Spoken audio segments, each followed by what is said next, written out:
नमस्कार, आपण पाहताय कोकणचं नंबर 1 महा चॅनल कोकण सात लाईव्ह बातमीपत्रात आपलं स्वागत। सुरुवात करूया हेडलाईन्सनं।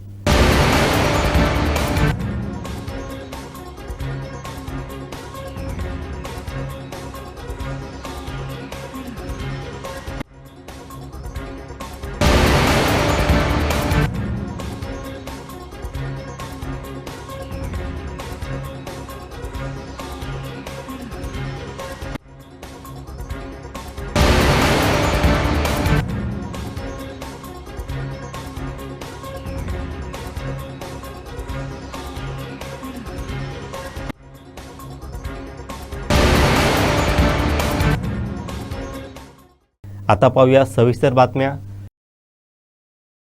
दशावतार कलाकारांच्या प्रश्नांवर आमदार निलेश राणे यांनी अधिवेशनात आवाज उठवून आम्हा कलाकारांना न्याय मिळवून दिल्याचं सांगत दशावतार कलाकारांनी त्यांचे आभार मानलेत।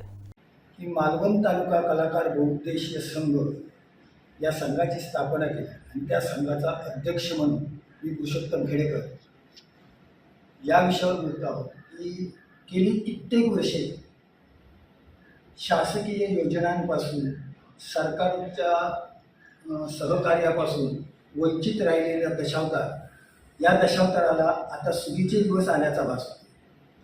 कारण गेल्या वर्षी आम्ही साधारण 2020मध्ये सिंधुदुर्ग जिल्हा कलाकार बहुउद्देशीय संघाची स्थापना केली आणि तेव्हापासून आमचे प्रयत्न आहेत की आमचा आवाज शासनापर्यंत पोचायला हवा आणि कलाकारांना शासनातर्फे काहीतरी मदत व्हायला हवी या उद्देशानं आम्ही झटत होतो। पण गेल्या वर्षी एक अशी गोष्ट घडली की दत्ताजी सामंत यांच्या आम्ही सिंधुदुर्ग जिल्हा कलाकार संघटनेनं एक भेट घेतली आणि त्या भेटीत आम्ही आमच्या व्यथा मांडल्या। त्यावेळी त्यांनी आम्हाला शब्द दिला की आम्ही निलेशजी राणे साहेब यांची भेट घडवून देतो आणि त्यांच्यामार्फत तुमचे प्रश्न आम्ही मार्गी लावू आणि त्याप्रमाणे त्यांनी भेट घडवून दिली।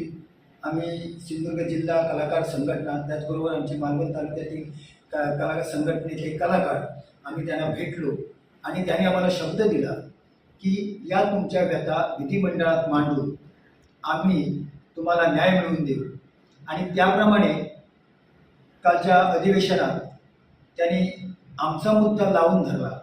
म्हणून निलेशजी राणे, सांस्कृतिक मंत्री आशिष शेलार यांसहित आम्हाला सहकार्य करणारे सगळे जेवढे पदाधिकारी आहेत, जेवढे राजकीय पुढारी आहेत त्यांचे आम्ही मनापासून आभार मानतो आणि त्याचबरोबर लोकशाहीचा आधारस्तंभ असणारा म्हणजे पत्रकार, वार्ताहर यांनी सुद्धा आमच्या व्यथा तिथे पोचवण्यासाठी खूप आम्हाला सहकार्य केलं आहे। म्हणून त्यांचं सुद्धा आम्ही ऋण व्यक्त करतो आणि असेच आम्हाला सहकार्य पत्रकारांकडून, वार्ताहरांकडून, पुढाऱ्यांकडून मिळावं आणि आमचं ध्येय, आमचं उद्दिष्ट चांगल्या तऱ्हेने सफल व्हावं अशी इच्छा मी व्यक्त करतो। मी सिंधुदुर्ग लोककला दशावतार संघटना कार्यकारिणीतील एक सदस्य आणि मालवण दशावतार कलाकार संघटनेचा सल्लागार। आत्ताच या संघटनेचे म्हणजे मालवण संघटनेचे अध्यक्ष आदरणीय पुरुषोत्तम खेडेकर यांनी ज्याप्रमाणे सांगितलं त्याप्रमाणे फक्त आमच्याच नाही तर दशावतारातील प्रत्येक दशावतारातील घरात जेवढी माणसं आहेत त्यांना आनंद म्हणजे आनंदाच्या उर्मी जागृत झाल्या। त्याचं कारण असं की आजपर्यंत दशावतारांच्या आशा ह्या अंधुक दिसत होत्या, म्हणजे त्याने पल्लवित होतच नव्हत्या।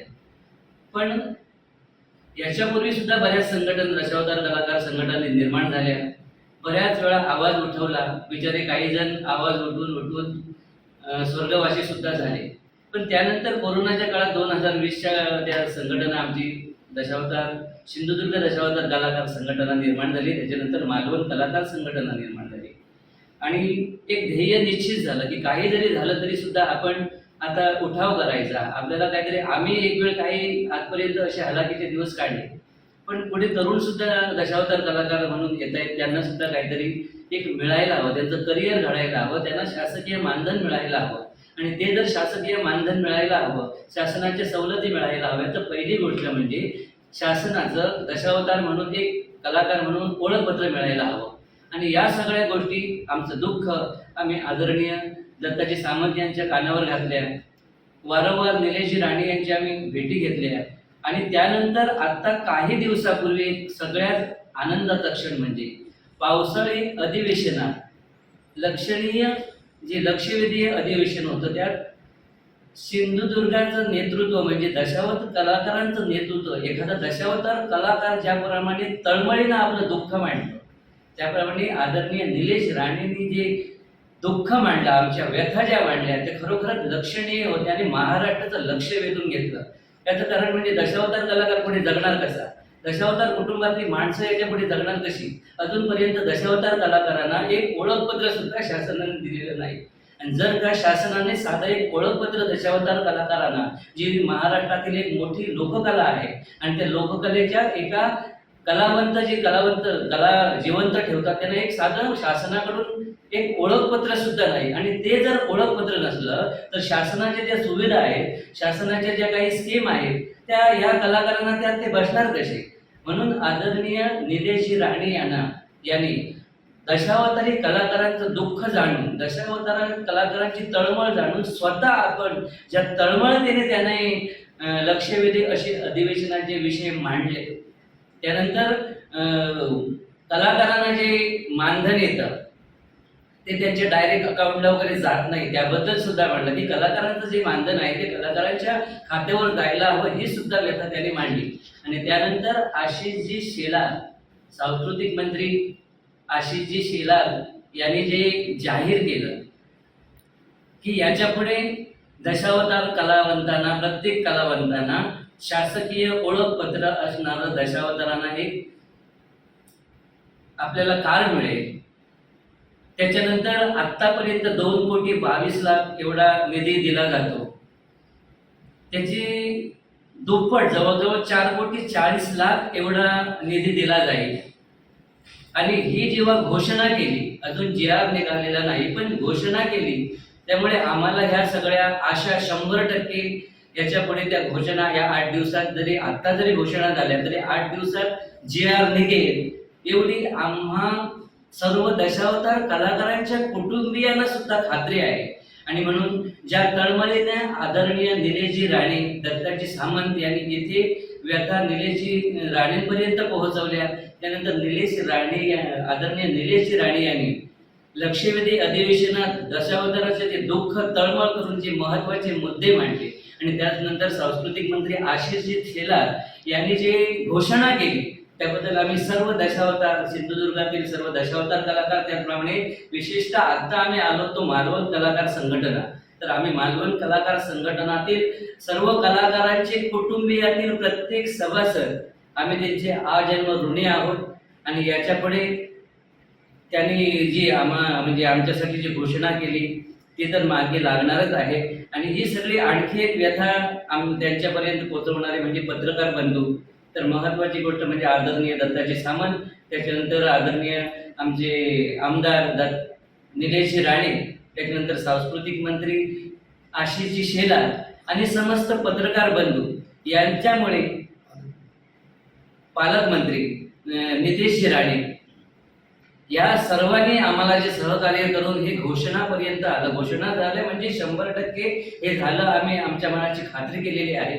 त्याच्यामुळे ह्या सर्वांचे दशावतार कलाकार, मालवण दशावतार कलाकार संघटनेचा एक सल्लागार आणि आमच्या सगळ्यांच्या कुटुंबियातील सर्वांच्याच वतीनं आम्ही त्यांचे आभार मानतोय. त्यांना आमच्या पेटाऱ्यातील गणपतीने या सगळ्यांना उदंड आयुष्य आरोग्य द्यावं ही त्या गणेशचरणी प्रार्थना करून मी अगदी आनंदात काही दिवसातच हा जिहार येईल अशी आशा बाळगून मी माझे 2 शब्द संपवतो. सिंधुदुर्ग जिल्ह्यात 11 ते 18 जुलै दरम्यान जागतिक लोकसंख्या दिन सप्ताह विविध जनजागृती उपक्रमांनी साजरा करण्यात येणार असून 2 जन्मात अंतर कुटुंब सुखी निरंतर या संकल्पनेवर यंदाचा अभियानाचा विशेष भर राहणार आहे. या सप्ताहात जिल्ह्यातील सर्व शासकीय आरोग्य संस्थांमध्ये कुटुंब नियोजनाच्या आधुनिक साधनांची माहिती, समुपदेशन आणि मोफत सेवा उपलब्ध करून दिली जाणार असल्याची माहिती जिल्हा आरोग्य अधिकारी डॉक्टर सई धुरी यांनी पत्रकार परिषदेत दिली आहे. 11 जुलै 2024 रोजी आपण जागतिक लोकसंख्या दिन साजरा करतो. तर त्या जागतिक लोकसंख्येच्या अनुषंगाने आपण दिनांक 11 जुलै ते दिनांक 18 जुलै हा जो सप्ताह आहे हा आपण सिंधुदुर्ग जिल्ह्यात म्हणजे पूर्ण महाराष्ट्रात आपण तो जागतिक लोकसंख्या दिन सप्ताह म्हणून तो आपण साजरा करतो. तर ह्याच्यामध्ये या वर्षीचं घोषवाक्य असं आहे की 2 जन्मात अंतर आणि कुटुंब सुदृढ निरंतर ही त्याची या वर्षीची संकल्पना आहे. तर आपण दरवर्षी हा जागतिक लोकसंख्या दिन साजरा करतो आणि या लोकसंख्येच्या दिनाच्या पार्श्वभूमीवर आपण जागतिक लोकसंख्या दिन सप्ताह पण साजरा करतो. तर सिंधुदुर्गामध्ये यावर्षी आपण या उपक्रमाअंतर्गत काय काय महत्त्वाचे उपक्रम राबवणार आहोत त्याबद्दल थोडं माहिती देते आपल्याला. तर मगाशी मी सांगितल्याप्रमाणे ही जी संकल्पना आहे की 2 जन्मात अंतर आणि कुटुंब सुदृढ निरंतर, तर ह्याच्यामध्ये आपण कुटुंब नियोजनाच्या ज्या पद्धती आहेत तर त्या पद्धती, त्यांचा आधुनिक ज्या पद्धती आहेत त्यांचा वापर, माता आणि बालकाचे आरोग्य संरक्षण, तसेच नियोजित कुटुंब व्यवस्थापन ह्याचा आईसी म्हणजे थोडक्यात प्रसिद्धी आपण ह्या उपक्रमामार्फत करतो आहोत, ह्याच्यावर आपण भर देतो. तर ह्याच्या पाठीमागं पार्श्वभूमी अशी आहे की ह्याच्यामध्ये आपली जी वाढती लोकसंख्या आहे, महाराष्ट्रामध्ये आपण बघतो की वाढती लोकसंख्या आहे, माता बाल मृत्यूचं जे वाढतं प्रमाण आहे ते आपल्याला कमी करायचं आहे. त्याच्यानंतर महत्त्वाचं गरोदर माता असतील, स्तनदा माता असतील, ह्यांचं आरोग्य आपल्याला चांगलं ठेवायचं आहे. आणि ह्याच्यामध्ये बालक जो आहे, आपला मूल जे आहे त्याचं उत्तम संगोपन आणि त्याला उत्तम शिक्षणाच्या संधी आपल्याला उपलब्ध करून द्यायच्या आहेत. तर ह्या सर्व गोष्टींसाठी पाठीमागं ह्याच्या कोण असेल की ज्याच्या मार्फत आपण या सर्व गोष्टी साध्य करू शकतो, तर ते आहे कुटुंब नियोजन. तर त्यासाठी आपण कुटुंब नियोजनावर ह्याच्यात भर देतो या प्रोग्रामच्या अंडर. तर ह्याच्यामध्ये आपल्या सर्वांना माहिती आहे की 2 अपत्ये जी आपली आहे, 2 मुलं आहेत, त्याच्यामध्ये कमीत कमी 3 वर्षाचं तरी अंतर पाहिजे. तर ह्याच्या पुढची एक गोष्ट आपण सांगतो की जी नवीन लग्न झालेली जोडपी असतात त्यांना आपण काय सांगतो की पहिलं मूल तुम्हाला 1-2 वर्षापर्यंत तुम्ही पहिलं मूल हे करू शकता आणि त्याच्यानंतर पहिलं मूल झाल्यानंतर तुम्ही परत मध्ये 3 वर्षाचं अंतर ठेवून नंतर तुम्ही दुसऱ्या मुलाचा विचार करा. तर ह्याच्यामध्ये सांगण्याचं ह्याचं वैशिष्ट्य असं आहे की जेव्हा ते 2 मुलांमध्ये आपण व्यवस्थित 3 वर्षाचं अंतर ठेवतो त्यावेळी ते माता ही डिलिव्हरीमधून बाहेर आलेली असते, त्यामुळे तिचं पूर्ण शरीर कमकुवत झालेलं असतं आणि बाळ पण एकदम लहान असतं, त्याचं कधीतरी वजन पण कमी असतं. तर ज्यावेळी आपण 3 वर्षाचं अंतर ठेवतो तर त्या डिलिव्हरी होताना ते जे आईचं जे विकनेस असतं ते तिच्यामध्ये हिमोग्लोबिन कमी झालेलं असतं, तिचं वजन थोडंसं वजनावर फरक पडलेला असतो, बाळाचं वजन कमी असतं. तर ह्या सगळ्या गोष्टी त्या मधल्या 3 वर्षात ॲचिव्ह होतं. मुलाचं वजन चांगलं वाढतं, मातेचं हिमोग्लोबिन वाढतं, तिची शारीरिक स्थिती पूर्ण सुधारते, तसेच शारीरिक बरोबर मानसिक पण तिचं थोडंसं कमकुवतपणा आपल्याला दिसून येतो. तर पूर्ण शारीरिक आणि मानसिक तिला पूर्ण व्यवस्थित करण्यासाठी हा जो 3 वर्षाचा कालावधी तो आपल्याला पुरेसा पडतो. म्हणून सर्व मातांचं जे म्हणजे ANC चेकअप जे आपण म्हणतो त्याच वेळी आपण सांगतो की डिलिव्हरी झाल्यानंतर जेवढ्या कुटुंब नियोजनाच्या ज्या पद्धती आहेत त्या तुम्ही वापरा.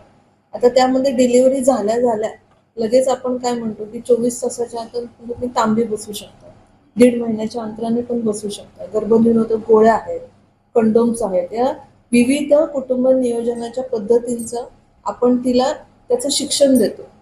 आपल्या ज्या आरोग्य सेविका असतील, आपल्या ज्या आशा असतील, तर ज्यावेळी आपण ANC कमीत कमी आपण काय म्हणतो की ANC चेकअप जे म्हणतो म्हणजे अँटीनेटल केअर, म्हणजे प्रसूती व्हायच्या आधी जे 9 महिने आपण चेकअप करतो आशांमार्फत, ANM मार्फत, त्यावेळी प्रत्येक वेळी आपण तिला त्या कुटुंब नियोजनाच्या ज्या पद्धती आहेत त्याबद्दल सांगतो. आरोग्य तिचं स्वतःचं, तिच्या मुलाचं आरोग्य कसं सांभाळायचं या सर्व गोष्टींचं समुपदेशन आपण त्या 9 महिन्यात तिचं करतो. म्हणजे कसं की कुटुंब नियोजन पद्धती का महत्वाची आहे. आता आपल्या सिंधुदुर्गात बघायला गेलं तर आपल्याकडे बऱ्यापैकी 1 किंवा 2 मूल ह्याच्यापर्यंतच आपण सीमित राहतो आणि आपली लोकसंख्या पण आपल्याला माहिती आहे सिंधुदुर्गची किती आहे आणि ग्रोथ रेट पण आपला कमी आहे. म्हणजे सिंधुदुर्गात तेवढा आपला प्रॉब्लेम नाही. पण हे हे स्टेटस जे आहे हे कायम असंच राहायला पाहिजे, यासाठी आपल्या कुटुंब नियोजन पद्धत असेल किंवा समुपदेशन असेल तर ह्या गोष्टींवर आपण ह्याच्यामध्ये भर देतो. तर आपण आता काय करणार, हा जो सप्ताह आहे 11 जुलै ते 18 जुलै, तर यामध्ये आपण काय करतो, आपलं जे सिंधुदुर्ग जिल्ह्यामध्ये जे उपजिल्हा रुग्णालय आहेत, ग्रामीण रुग्णालय आहे, प्राथमिक आरोग्य केंद्र असतील, उपकेंद्र असतील, जिल्हा रुग्णालय असेल किंवा शासकीय मेडिकल कॉलेज असेल, तर ह्यांच्यामार्फत आपण काय करतोय की कुटुंब नियोजन समुपदेशन मगाशी मी सांगितल्याप्रमाणे, त्याच्यानंतर महिला आणि पुरुषमध्ये शस्त्रक्रिया, कुटुंब नियोजनच्या ज्या शस्त्रक्रिया असतात, सर्जरी म्हणतो आपण, फॅमिली प्लॅनिंग, ते आपण आयोजित करतोय. निसर्गाच्या कुशीत गर्द वनराईत दडलेला वर्षा पर्यटनाचं आकर्षण असूनही दुर्लक्षित झालेला देवगड तालुक्यातील दैवाव सडा येथील मायना सडा धबधबा वर्षा पर्यटनासाठी पर्यटकांना साथ घालतोय. पाहूयात आमचे प्रतिनिधी स्वप्नील लोके यांचा स्पेशल रिपोर्ट. पोस्टपासून येणारा कुणकेश्वर जांभूळघाटी रस्ता हा इथे आहे. या रस्त्यावरून तुम्ही आलात की साधारण दोन्ही बाजूने 300 मीटर अंतरावर, म्हणजे साधारण दैबाहून साधारण 3 किलोमीटर येताना साधारण 5 किलोमीटर नंतर तिथे जी आहे समोरची IT कंपनी आहे. हा जो आहे तो दैबाहून येणारा रस्ता, ही जी समोर दिसते ती IT कंपनी आहे आणि तो येणारा तो कुणकेश्वर रस्ता आहे. या रस्त्यावरून हा जो समोर दिसणारा तो मार्ग आहे, या इथून गेलात की वर्षा पर्यटनाचं आकर्षण असलेला मायना धबधबा या ठिकाणी आहे. आज मी तिथेच जाणार आहे, तुम्हाला दाखवणार आहे कशा पद्धतीने मायना धबधबा आहे. निसर्गाच्या कुशीत लपलेला हा धबधबा मात्र पर्यटकांपासून आजही वंचित आहे. पर्यटकांना तो साथ घालत आहे. चला तर मग जाऊयात मायना धबधब्यावर.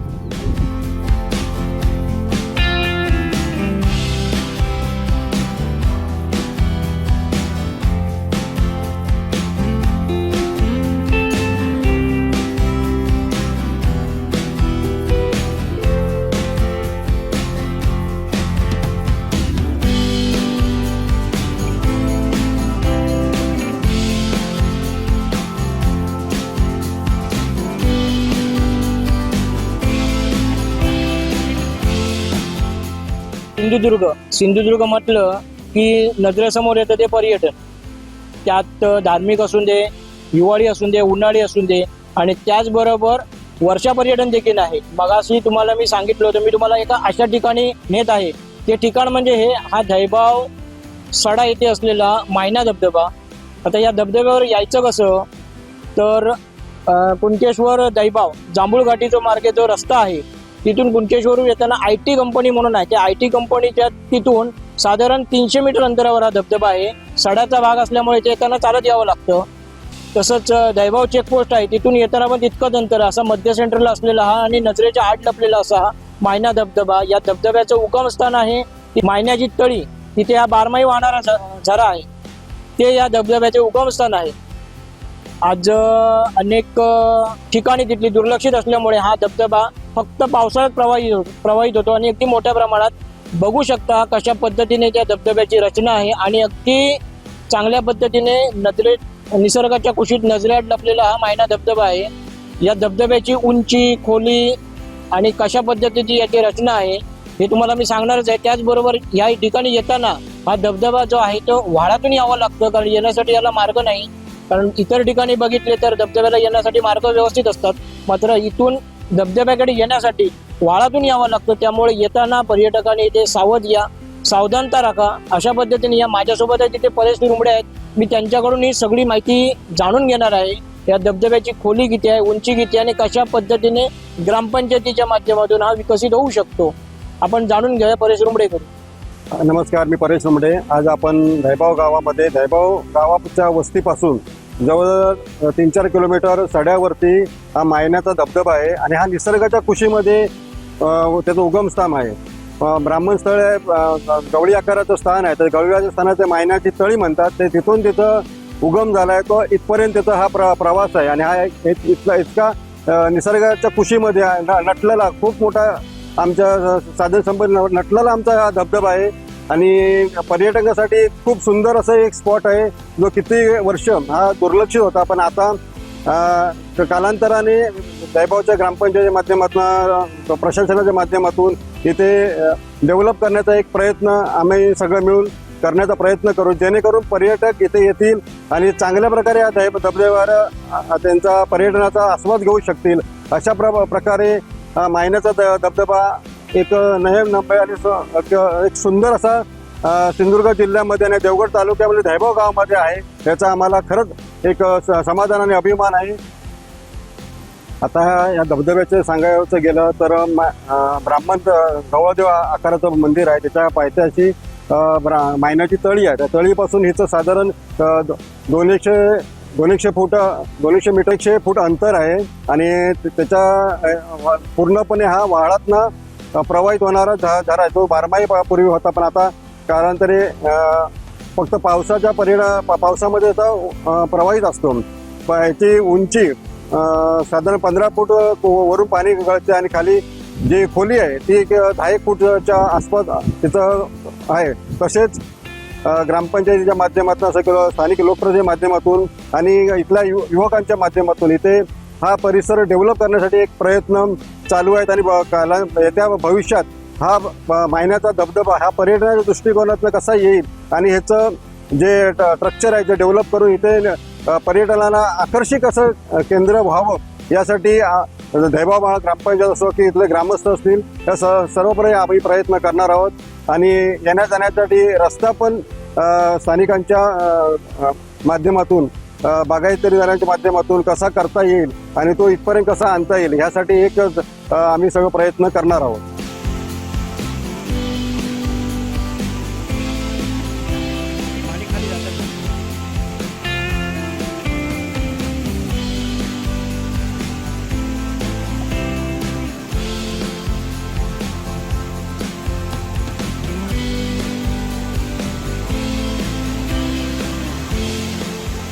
धैबावमधील धैबाव मायना सडा या भागात असलेला हा मायना धबधबा आहे आणि याची रचना जर बघितली तर पूर्ण जांभ्या खडकावर पुरून वाहणार हे पाणी, फेसाळणाऱ्या मस्तपैकी शुद्ध पाणी आणि 10 ते 15 फूट याची खोली आहे. अशा पद्धतीने मागे जे बघितलात तर जे पाणी पडतं त्यामध्ये जांभ्या दगडाच्या खाली जे 15 ते 20 फूट खोली आहे आतमध्ये, म्हणजे एक गुहा तयार आहे.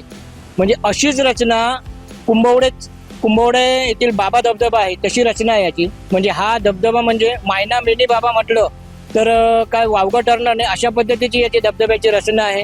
वर्ष पर्यटनासाठी येथील पर्यटकांनी यावं. धैबावचा मायना धबधबा तुम्हाला पर्यटनासाठी साथ घालत आहे. मात्र इथे ग्रामपंचायतीच्या माध्यमातून इथे तरुण मंडळीच्या माध्यमातून हा परिसर विकसित करण्यासाठी प्रयत्न सुरू आहेत. जर हे ठिकाण विकसित झालं आणि या ठिकाणी सोयी सुविधा उपलब्ध झाल्या पर्यटकांना प्रमाणात चालना मिळू शकेल, रोटी निर्माण होईल तरुण वर्गासाठी. असा हा विकसित होणारा पर्यटनाचा स्पॉट आहे. चांगल्या योजनेतून शासनाने तो विकसित करणे गरजेचं आहे. कॅमेरामन साहिल दैबावकरसह स्वप्नील लोके, कोकणसाद लाईव्ह, देवगड. कोकणच्या क्रीडा जगतातून एक अत्यंत मोठी आणि अभिमानास्पद बातमी समोर येते.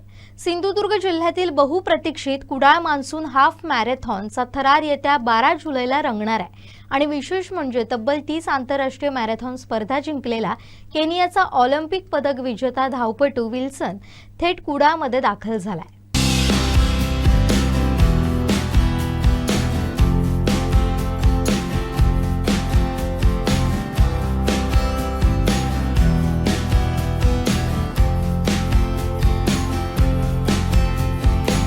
The reason behind this depend on several factors. So the several factors including the altitude, in our area you have the higher altitude. It depends also with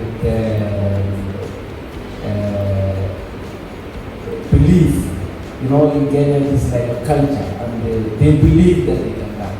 So the difference of India, I don't know now if they believe that if we believe that we can train, we can make it to the top of the world. So in Kenya, it is a motivation that every young athlete is looking to be a world champion. If you go through there and find some small athletes training, if you ask them, what are you about?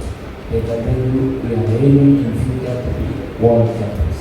So if we are the trainers and people here, we will have to train them in a way that they will have that vision,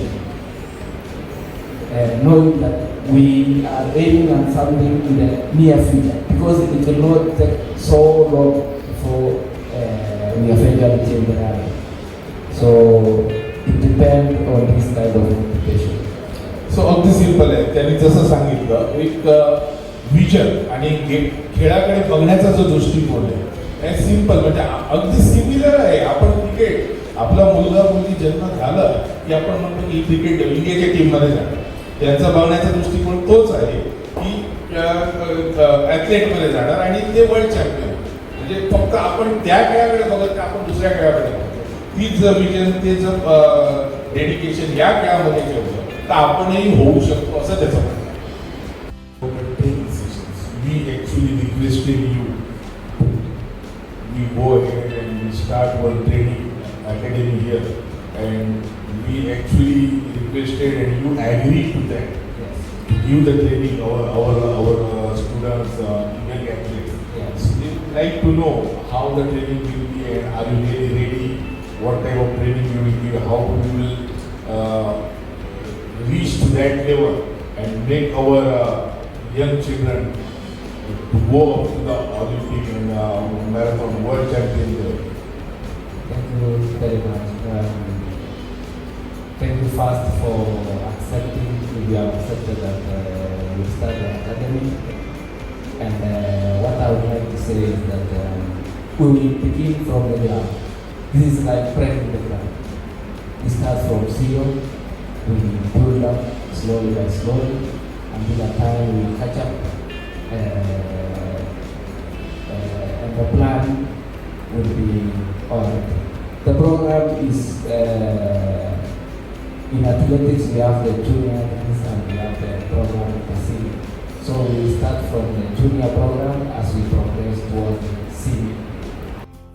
म्हणजे ही आपण त्यांना एक विनंती केलेली आहे, आणि ही विनंती मागे थोडंसं म्हणजे उभं आहे. त्याचं जसं मगाशी मी म्हटलं की आपल्याकडून ह्या स्पोर्ट्ससाठी प्लेयर्स तयार होत नाही. सो आपल्याकडून म्हणजे फक्त आपल्या कुडाळ सिंधुदुर्गातूनच नाही तर संपूर्ण भारतातून सुद्धा ऑलिम्पिक लेवलपर्यंत किंवा वर्ल्ड मॅरेथॉन चॅम्पियनच्या लेवलपर्यंत कोण जातच नाही.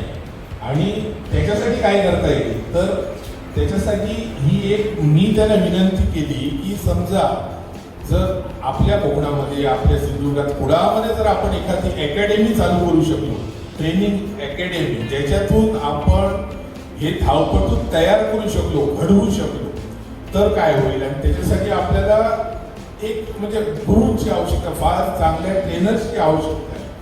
आणि ते ट्रेनर्स हेच होऊ शकतात ज्याला एवढा मोठा अनुभव आहे. आज विल्सन किप्रो यांनी 30 पेक्षा जास्त इंटरनॅशनल मॅरेथॉन धावलेले आहेत आणि जिंकलेले आहेत. एवढ्या मोठ्या खेळाडूंनी जर त्यांना ट्रेनिंग दिलं, कारण ते स्वतः एवढं कठीण ट्रेनिंग घेऊन ते या ठिकाणी पोचलेले आहेत, तर ते अतिशय म्हणजे मेहनत करून पोचलेले आहेत. आणि त्यांनी जर आपल्या मुलांना ट्रेनिंग दिलं तर जशी आमची इच्छा आहे त्याचप्रमाणे नक्कीच आपण पुढे 5, 10, 15, 20 म्हणजे चॅम्पियन्स घडवू शकू अशी मला नक्की खात्री आहे.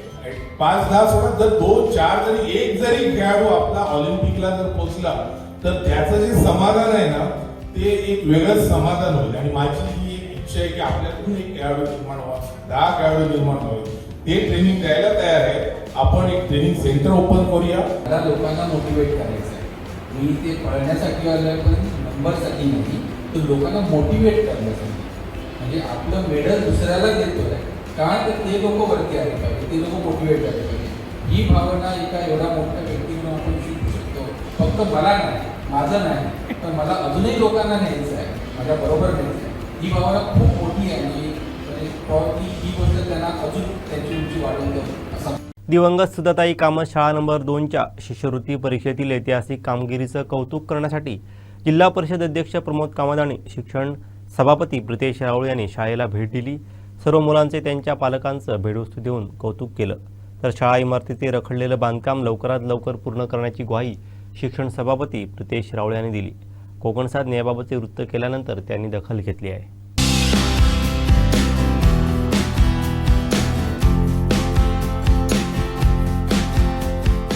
प्रितेश राऊळ यांनी या शाळेनं केलेली ही कामगिरी इतर सर्व शाळांसाठी प्रेरणादायी आहे. तसंच इमारतीचं रखडलेलं बांधकाम लवकरात लवकर पूर्ण करण्यासाठी आपण सर्वतोपरी सहकार्य करू असं सांगितलं. कोकणसादने याबाबतचं वृत्त केलं होतं. शाळेचे 14 विद्यार्थी हे शिष्यवृत्तीधारक ठरलेत आणि त्यातला एक विद्यार्थी हा जिल्ह्यात पहिला आलाय आणि राज्यात 9वा क्रमांक त्याने प्राप्त केलाय. जिल्हा परिषद शाळेची, मराठी शाळेची ही ऐतिहासिक कामगिरी आहे आणि या कामगिरीबाबत बोलण्यासाठी या शाळेचे शिक्षक ज्यांनी या विद्यार्थ्यांवर मेहनत घेतली, हा निकाल लावण्यासाठी प्रयत्न केले, असे सगळे शिक्षक इथे आहेत. या शाळेचे मुख्याध्यापक बांदिवडेकर सर आहेत. सर, काय सांगाल, आज तुमच्या शाळेनं एक ऐतिहासिक असा निकाल जिल्ह्यात लावलेला पाहायला मिळतोय, राज्यात तुमची मुलं चमकली, या निकालाबद्दल काय सांगाल? खूप आनंद होतोय. सर्वप्रथम आपले आभार की एवढ्या मोठ्या कामगिरीनंतर कोकणसाद लाईव्हने आमची दखल घेतली आणि इथपर्यंत आलात. अगदी ऊर अभिमानाने भरून आलं आहे की सावंतवाडीचं नाव आज या सुजाताई कामत शाळेमुळे संपूर्ण राज्यात, संपूर्ण जिल्ह्यात शाळेचं नाव झालं.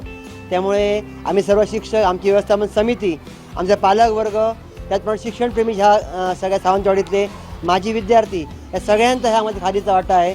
शिक्षक म्हणून जरी आम्ही राबलो असलो तरीसुद्धा जे आमच्या बाकी पाठबळ उभं आहे ते खूप महत्त्वाचं आहे. सगळ्यामध्ये आमची मुलं आणि आमचे पालक यांचं योगदान खूप मोठं आहे याच्यामध्ये. या सावंतवाडी तालुक्याचा सुपुत्र आहे मी, ह्या तालुक्यात जन्म झाला माझा. त्यामुळे कसं असतं, जर शिक्षकांनी आम्ही ठरवलं की आपण काहीतरी प्रवाहापेक्षा वेगळं चालायचं, वेगळं वागायचं, वेगळं काहीतरी घडवायचं, जिल्ह्यावर शाळा बंद पडणार नाही. माझं स्वतःचं, माझ्या स्टाफचं एक कौतुक करतो मी की आम्ही एक ब्रीदवाक्यात धरून काम करतो आहे की देहाचा ध्यास लागला म्हणजे कामाला त्रास वाटत नाही. आज सगळे आम्ही स्वप्न बघतो, केव्हा तरी आज आमच्या राज्यात 9वा विद्यार्थी आलेला आहे, आराध्य अमोल आपटे. आम्ही स्वप्न बघतो सगळे की ह्या सावंतवाडी नंबर 2चा विद्यार्थी पुढच्या 5 वर्षात राज्यात पहिला असावा, हे स्वप्न घेऊन चालतो आहे आम्ही. त्यामुळे ध्येय आम्ही धरले सगळ्यांनी मनात. त्यामुळे आम्हाला कामाला त्रास वाटत नाही आणि भविष्यात जिल्ह्यावर शाळा जर टिकवायची असेल तर जर आम्ही सगळ्या आपल्या जिल्ह्यात सगळ्या शिक्षण जर काम चांगलं केलं तर हे अशक्य नाही आहे. शाळा टिकणार. उलट मी हे स्वप्न बघतोय की सावंतवाडी सगळ्या ज्या खाजगी शाळा त्या बंद करायचा माझा विचार आहे. फक्त आमचं बांधकाम सुरू होऊ दे, मग सगळ्या शाळा बंद करण्याची ताकद माझ्या मनगटात आणि माझ्या सगळ्या स्टाफमध्ये आहे. शब्द मी तुम्हाला देते या निमित्ताने. तर जिल्हा परिषद अध्यक्ष प्रमोद कामत म्हणाले, जिल्हा परिषद शाळा टिकवण्यासाठी या शाळेतील सर्व पालक, शिक्षक, विद्यार्थी एकजुटीने काम करतील. त्यामुळे जे भव्य दिव्य यश शाळेनं मिळवलं आहे असं सांगितलं. जर तुम्ही राज्यात आलात तर आमचा तो सुवर्ण काळ असा ठरावा आणि तो व्हा असं मी आपल्या सरस्वती देवीच्या चरणी प्रार्थना करतो. आणि इथेही घोषणा ही करतो की या सर्वांचे प्रतिनिधी, या विद्यार्थ्यांचे प्रतिनिधी, या पालकांचे प्रतिनिधी, सर्व शिक्षकांचे प्रतिनिधी म्हणून या शाळेच्या मुख्याध्यापकांचा आमच्या जनरल बॉडीच्या सभेमध्ये छत्रपती शिवाजी महाराज सभागृहामध्ये सर्वांच्या 50 जिल्हा परिषद सदस्यांच्या साक्षीनं आणि सर्व अधिकाऱ्यांच्या साक्षीनं तिथं जाहीर सत्कार आम्ही करणार आहोत. जेव्हा आमची जिल्हा परिषदेची बॉडी असेल, तिथं जनरल बॉडी असेल, तेव्हा तुम्हाला सन्मानाने बोलवणं येईल. तिथं तुमच्या सर्वांच्या साक्षीनं मग शिवसाहेब असतील, ॲडिशनल शिव असतील, सर्व आम्ही पदाधिकारी असो, 50 जिल्हा परिषद सदस्य असणार आणि आपल्या सिंधुदुर्ग जिल्ह्याचे सगळे खाते प्रमुख असणार, पत्रकार असणार. या सर्वांच्या समोर तुमचा आदर्श संपूर्ण जिल्ह्यातल्या पालकांनी, जिल्ह्यातल्या विद्यार्थ्यांनी आणि जिल्ह्यातल्या शिक्षकांनी गावा, त्यांना प्रोत्साहन मिळावा म्हणून हा आशीर्वाद रूपी तुमचा सत्कार तिथं होणार आहे. तो तुम्ही स्वीकारण्यासाठी यावं आणि या शाळेसाठी जी काही कमतरता आहे तिथं आम्ही खंबीरपणे तुमच्या मागे उभं राहू. मगाशी सभापती साहेबांनी सांगितलं जाईल की 69 केंद्र प्रमुख गेले 7 ते 9 वर्ष खाली होते, रिक्त होत्या जागा. त्या आमच्या याच्यामध्ये कार्यकाळामध्ये 2 महिन्याच्या आत 69 केंद्र प्रमुख आम्ही पारदर्शकपणे कुणाचाही एक पैसा न घेता पारदर्शक रीतीने आम्ही भरलाय.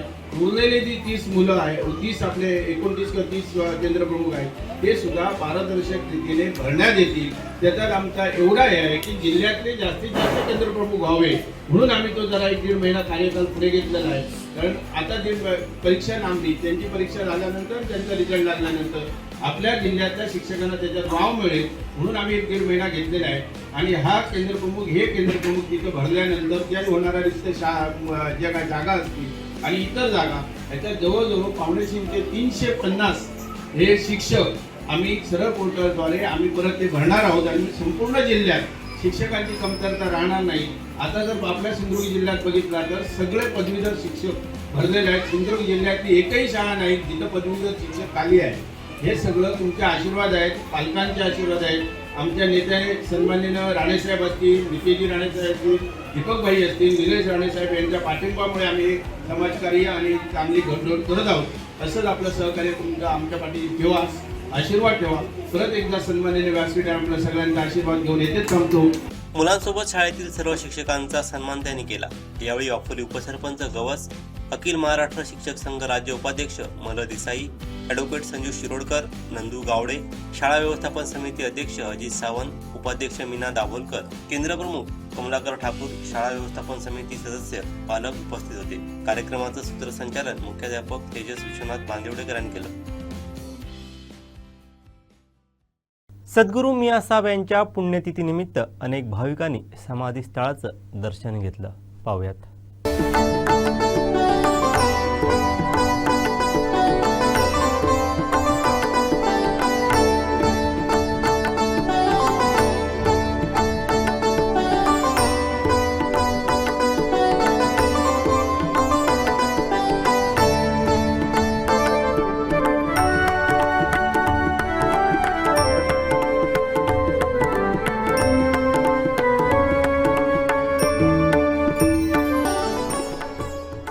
श्री सद्गुरू मियाँ साहेब सावंतवाडीतलं एक असं देवस्थान की जिथे धर्माची अट नाही, जिथे जातीची अट नाही।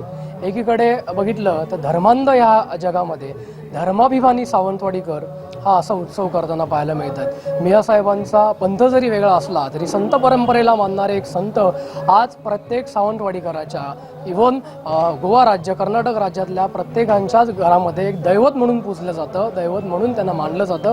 अनेक अनुभव त्यांचे सुद्धा भक्तांना आहेत। आपल्यासोबत माजी नगरसेवक कुरगावकर साहेब आहेत। उमेशराव, काय सांगाल, मियाँ साहेबाचा हा उत्सव आहे तो मोठ्या उत्साहात होतो, अनेक राजकीय मंडळी इथे येऊन गेलीत, अनेक मोठे लोक येऊन जातात, तुमचा काय अनुभव आहे?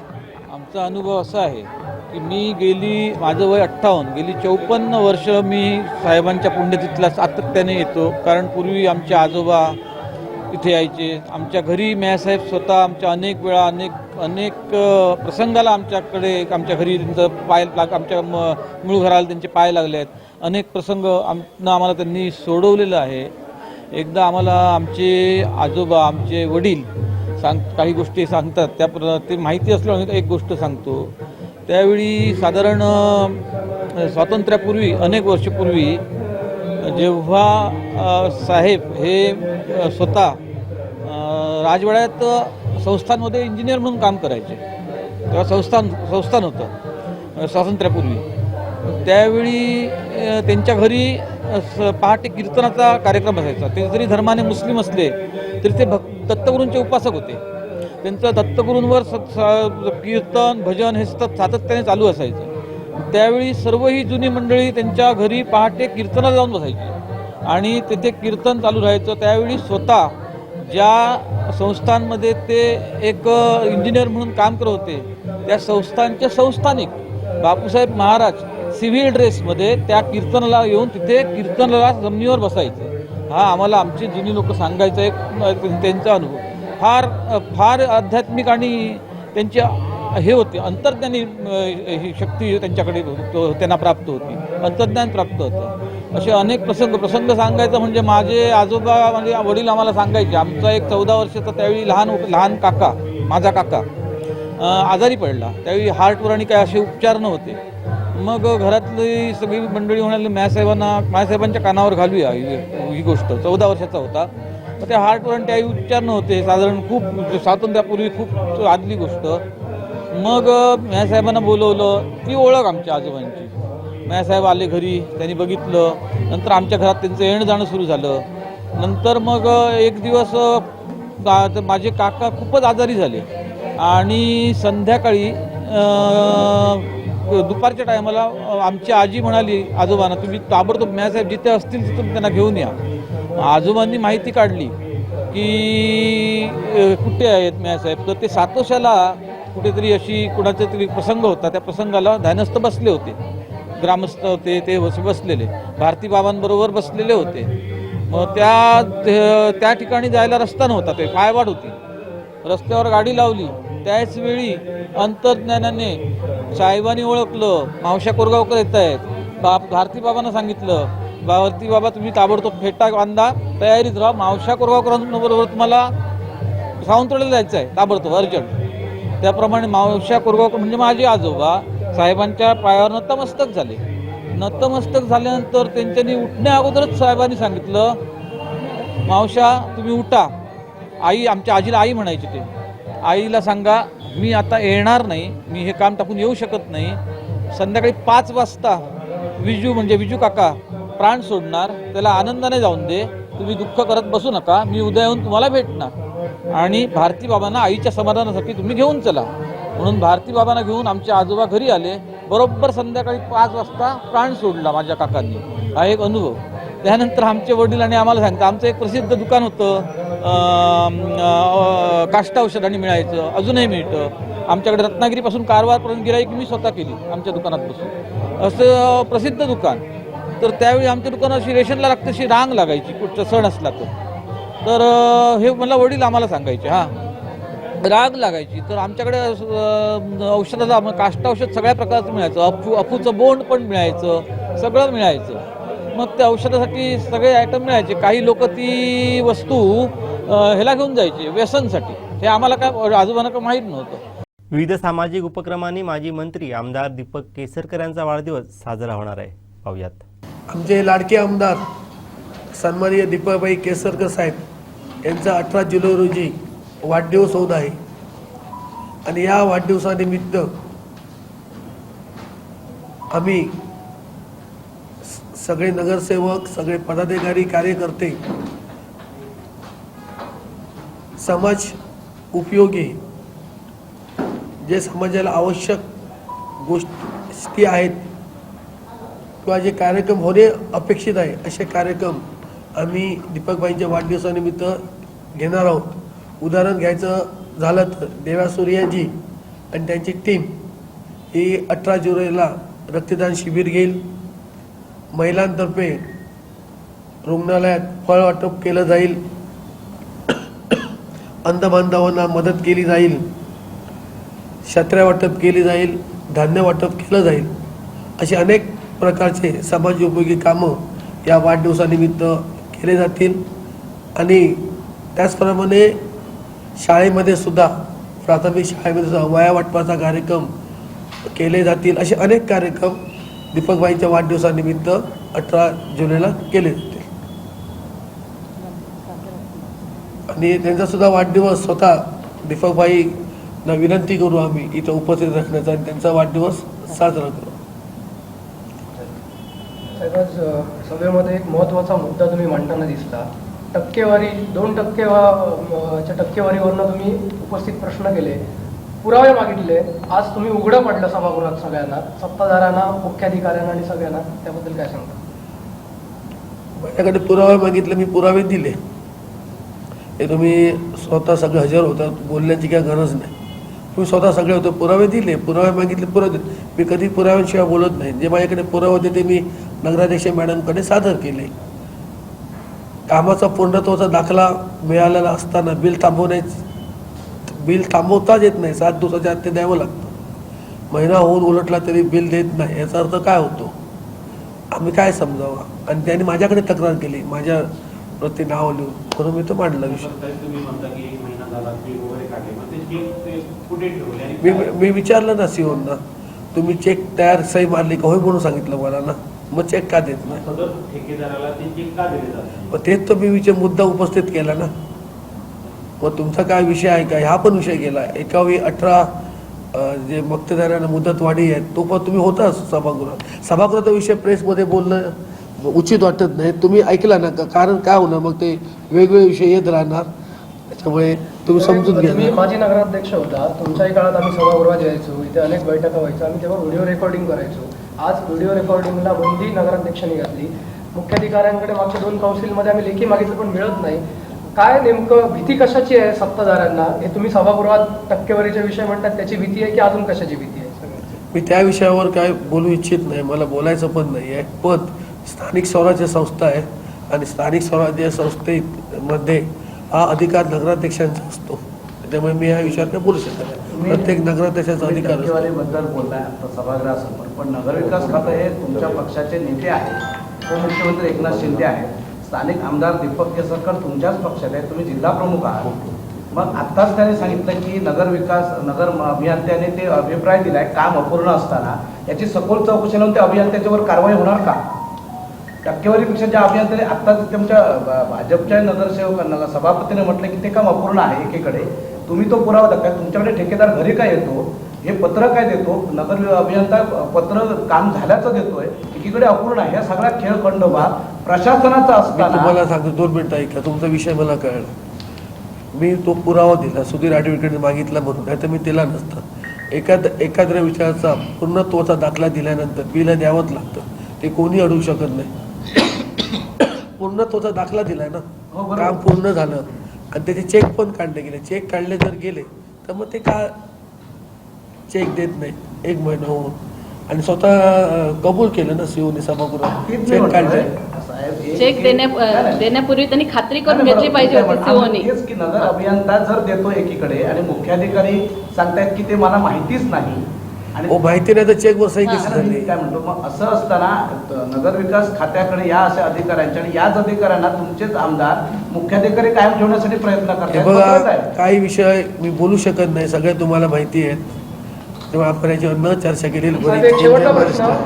तुम्ही जो सभागृहात म्हटला ना, सावंतवाडीतले नागरिक खड्ड्यात पडतायत, रस्त्यात जात आहेत, ढोढूळ पाणी पित आहेत, अनेक प्रश्न आहेत. मात्र 38 जे विषय झाले त्यातले 25 विषय हे फक्त मुदतवाढीचे होते, त्याकडे तुम्ही कसं बघता? तो विषय मी सभागृहात मांडलाय, तुम्ही स्वतः होता. मी कसं बघतोय ते तुम्ही प्रत्यक्षात माझं बघितलेलं आहे, त्याच्यामुळे तुम्ही युवा वैश्यवाणी संघटनेनं प्रेस घेत वैश्य भवनमधील त्या कामाची माहिती दिली. पाहूयात. चॅरिटी कमिशनरने ती केस पुढे 2023मध्ये ओरसला पाठवली. त्यावेळी ओरसला चॅरिटी कमिशनरचं ऑफिस नव्हतं.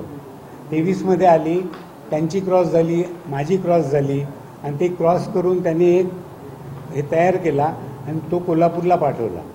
आणि कोल्हापूरला पाठवल्यानंतर कोल्हापूर चॅरिटी कमिशनरने तारखा द्यायला सुरुवात केल्या, पण रमेश बोंद्रेने आम्हाला सांगितलं नाही की त्या तारखा लागत आहेत म्हणून. पण या रमेश बोंद्रे आणि त्यांच्या 7 जणांच्या या टीममध्ये अक्का कोण, म्हणजे तुमच्या कोण त्यांना पाठीशी घालताय सगळ्यामध्ये? समाज एवढा तुमचा मोठा आहे, एक पूर्वीपासूनची एवढी मोठी संघटना आहे, आम्ही पाहतोय. मग यामध्ये कोण सपोर्ट करतोय या सगळ्या 7 जणांना? तुमच्या एवढ्या ह्या प्रश्नाला उत्तर मी देतो. आतापर्यंत ह्या स्टेजपर्यंत आम्ही वैश्य समाज म्हणून कधीच प्रेस घेतली नाही. बरोबर. कारण शेवटी समाजाचा विषय आहे आणि समाज म्हणून आम्ही सगळे उभे राहिलो. आम्ही हा विषय झाल्यानंतर ज्यावेळी ॲग्रीमेंट झालं त्यांचं, आम्हाला ज्या बातमी सांगितलं, आम्ही युवा संघटना स्थापन केली वैश्य समाजची, त्याच्यानंतर आम्हाला बातमी लागली, त्यानंतर आम्ही सर्व समाज बांधवांची विचारविनिमय केला, आणि तरी पण आम्ही प्रेस घेतली नाही, कारण समाजाची लाज वेशीला टांगायची नव्हती आम्हाला. पण ह्या 2 माणसांनी ती टांगावी लागली. आज काय सांगतो तुम्हाला, तर सगळी पार्श्वभूमी सांगतो. हे 2 माणूस, मीच म्हणजे समाज आणि समाज म्हणजे आम्हीच, असं वावरत होते. आम्ही काय म्हणत होतो, तर करतायत ना समाजाचं काम, कुठे नाही होते करून द्या, आम्ही भांडणं सगळी मिटवून एकत्र नांदूया ह्या हिशोबाने होतो. पण हा जो त्यांनी व्यवहार केला त्यावेळी सुद्धा आम्ही त्यांना बोलवलं की हा व्यवहार चुकीचा आहे आणि तुम्ही हा करू नका. आम्ही जवळजवळ 500 ते 700 समाज बांधव वैश्य भवनमध्ये होतो. 4 मिटिंग झाले, 4ही मिटिंगला 700 वैश्य बांधव होतो. पण आम्ही कधी प्रेसमध्ये बातमी दिली नाही. का दिली नाही? समाजाची लाज जाऊ नये, समाजाचा विषय चव्हाट्यावर येऊ नये, एक्सपोज होऊ नये, कारण शेवटी समाजाचा विषय आहे, अंतर्गत बसून मिटूया म्हणून आम्ही त्या दोघांना बोलवलं. शेवटी ते ज्यावेळी आम्ही त्यांच्या घराकडे जाऊन आंदोलन केलं रात्री, त्यावेळी ते दुसऱ्या दिवशी आले. त्याबरोबर मी तुम्हाला नावही सांगतो कोण कोण उपस्थित होते त्यावेळी. जिल्हाध्यक्ष युनियन भोगते वैश्य समाजाचे जिल्हाध्यक्ष उपस्थित होते, ॲडव्होकेट दिलीप नारेकर सिनियर सिटीजन वैश्य समाजाचे ते उपस्थित होते. ते पण नाहीत त्यांच्या कमिटीला, ते उपस्थित होते. आणि हे 2 जण बाळ बोर्डेकर, रमेश बोंद्रे, आणि ह्या 2 त्यांनी त्यावेळी सांगितलं, ह्यांनी सुचवलं म्हणून आम्ही ॲग्रीमेंट केलं. ह्यांनी सांगितलं मी सही मला तुम्ही दिली नाही, ठराव घेतला म्हणून, म्हणजे ते खोटं बोलले. एवढं असताना तरी आम्ही म्हटलं चला आता तो विषय नको. हे पण होते भाड, आणि आमची सगळे 500-600 माणसं. काय ठरलं, रमेश बोंद्रे त्यावेळी एक जिल्हाध्यक्षांच्या पुढे शब्द दिला की समाज बांधवांना जर हे मान्य नसेल, हा ठराव मान्य, हे भाडं मान्य नसेल, तर आपण असं करूया, आम्ही तो ठराव कॅन्सल करतो आणि आपण गुन्ह्यागोडी जाणे नांदूया. हे सगळं झालं 8 दिवसात. आम्ही काय म्हटलं आता ते सगळं ठराव कॅन्सल करतायत आणि सगळं व्यवस्थित होतं, कशाला प्रेस घेऊन कशाला बेस्ट म्हटलं समाजवर. 4 दिवसात लगेच दुसऱ्या का तिसऱ्या दिवशी आम्ही हॉलमध्ये काम सुरू झालं म्हणून मी, अमित गोंडकर, संतोष मुद्द असे आम्ही 15-20 जण तिकडे हॉल बघायला. म्हटलं तुम्ही कोणाच्या आदेशाने काम करताय? आमच्या अध्यक्षांनी तर सांगितलंय की काम बंद करायचं आहे. त्यावेळी त्याच्या ठिकाणी मायकल डिसूजा वगैरे ते आले त्यांच्याशी आमचं बोलणं झालं, वादविवाद काही नाही. म्हटलं आम्हाला वादविवाद करायचा नाही, तुम्ही हे काम करते ते थांबवा असं आमच्या अध्यक्षांनी त्यांना सांगितलं. त्याच दिवशी दुपारी त्यांनी संतोष मुंदरवरती ॲट्रॉसिटीची खोटी केस दाखल केली. आम्ही खोटीच म्हणणार, ती खोटी केस दाखल केली आणि आम्ही लॉक लावलं होतं हॉलला. ते हॉलची चावी घेण्यासाठी ॲट्रॉसिटीची खोटी केस दाखल केली. तिकडे मग ते पोलिसांच्या समोर पण त्यांनी ती पाठी घेतली केस आणि आम्हाला चावी द्या. आम्ही चावी दिली आणि दुसऱ्या दिवशी ह्यांनी जे नोटरी हे ॲग्रीमेंट होतं ते रजिस्टर ॲग्रीमेंट केलं या दोघांनी, रमेश बोंद्रे आणि बाळ बोर्डेकर. मी नावं घेऊन सांगतो, त्यांचं कार्य असेल समाजासाठी, मी नाही म्हणत नाही, पण त्या लोकांनी पुरा वैश्य समाज सावंतवाडीच्या लोकांना बाजूला ठेवून एवढा विरोध असताना तुम्ही सर्वांच्या पुढ्यात सांगता आम्ही ॲग्रीमेंट कॅन्सल करतो. आणि आमचा जेव्हा वाद झाला दुसऱ्या दिवशी तुम्ही रजिस्टर ॲग्रीमेंट केलं त्या लोकांनी. म्हणजे ह्या दोघांसाठी पूर्ण वैश्य समाज हा आमचा तो विषय होता. त्यामुळे ही पार्श्वभूमी आहे.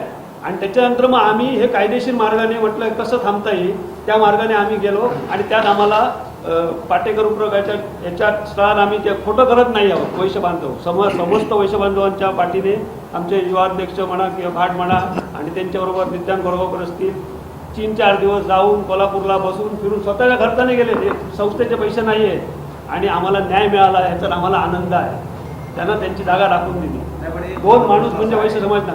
त्याच्यामध्ये त्या व्यवहारामध्ये रोख रक्कम वेगळी आणि चेक वेगळा असं आमच्याकडे प्रूफ काही नाही आहे त्याच्यावर आम्हाला तो व्यवहार काय झाला तो आम्हाला माहित नाही. पण आमचा विरोधच आहे. ऑफिशियल काय कंपनी आहे ती काय ती आता पुढे काय तो त्यांनी महाराष्ट्र लोकसेवा आयोगानं आगामी भरती परीक्षा संगणकाधारित पद्धतीनं घेतलेला निर्णय मागे घ्यावा या मागणीसाठी राज्यातील स्पर्धा परीक्षा विद्यार्थ्यांनी आंदोलनाची भूमिका घेतली आहे. त्यानुसार महाराष्ट्र प्रदेश काँग्रेस कमिटीच्या रोजगार व स्वयंरोजगार विभाग आणि नवी मुंबई शहर जिल्हा काँग्रेस कमिटीच्या संयुक्त विद्यमानं CBD बेलापूर येथील MPSCच्या मुख्यालयाबाहेर बेमुदत साखळी उपोषणवट ही आंदोलन सुरू केलं आहे. आजचा आमचा हा 4था दिवस आहे उपोषणाचा. 4 दिवस झाले आम्ही MPSC कार्यालयाच्या मुळावर बसलो आहोत. त्यांच्या बिल्डिंग खाली हेडक्वार्टर खाली हा उपोषण करतो महाराष्ट्र प्रदेश काँग्रेस आणि नवी मुंबई जिल्हा काँग्रेस कमिटी. अजूनही MPSCला जाग आलेली नाहीये, पण आम्ही आमचं आंदोलन चालूच ठेवू. आज आमचे महाराष्ट्र प्रदेशचे अध्यक्ष आज 4:30 वाजता ह्या उपोषणाला भेट देतील. तेही उपोषणाला बसतील आणि आमचा हा लढा जो आहे की ऑफलाईन परीक्षा ही MPSCने घेतलीच पाहिजे, हा लढा निर्णय होईपर्यंत असाच राहील आणि लढत राहू. आणि ही आम्ही MPSC परीक्षा ऑफलाईन करूनच घेऊ. कारण का जर ही ऑफलाईन झाली नाही तर ह्याच्यामध्ये खूप भेदभाव होईल, असंख्य मुलांवर अन्याय होईल. जे हुशार विद्यार्थी आहेत, ज्यांचं कॅलिबर आहेत, ते विद्यार्थी ह्या ऑनलाईन परीक्षेमुळे मागे राहतील. कदाचित ज्या विद्यार्थ्यांमध्ये कॅपेबिलिटी नाही आहे ते काहीतरी करून मॅनेज करून पुढे जातील आणि आमचे गोर गरीब विद्यार्थी, शेतकरी, कष्टकऱ्यांचे जे विद्यार्थी आहेत ज्यांच्यामध्ये हुशारी आहे, धमक आहे ही परीक्षा पास करण्याची, त्यांच्यावर अन्याय होईल म्हणून आम्ही हा लढा दिलेला आहे. इतके वर्ष 60 वर्ष चाललं होतं व्यवस्थितपणे. अचानक हे ऑनलाईन करण्याची काही गरज नव्हती, पण केली. TCS सारख्या कंपनीला लोक कॉन्ट्रॅक्ट देत आहेत ते चुकीचे आहेत. अगोदरही TCSचे भरपूर गोंधळ बाहेर आलेले आहेत. तुम्ही बघितलं तलाठी परीक्षेमध्ये सुद्धा मॅटनी चुकीचा निर्णय दिला की मॅनेज केली गेली, 62 लोकांवर गुन्हे दाखल होत आहेत. तर ऑफलाईन मध्येच व्हावी, ऑनलाईन मध्ये गडबड गोंधळ होतात म्हणून त्यांनी करू नये एवढीच आमची सरकारला विनंती. शेवटी ठळक घडामोडी पुन्हा एकदा.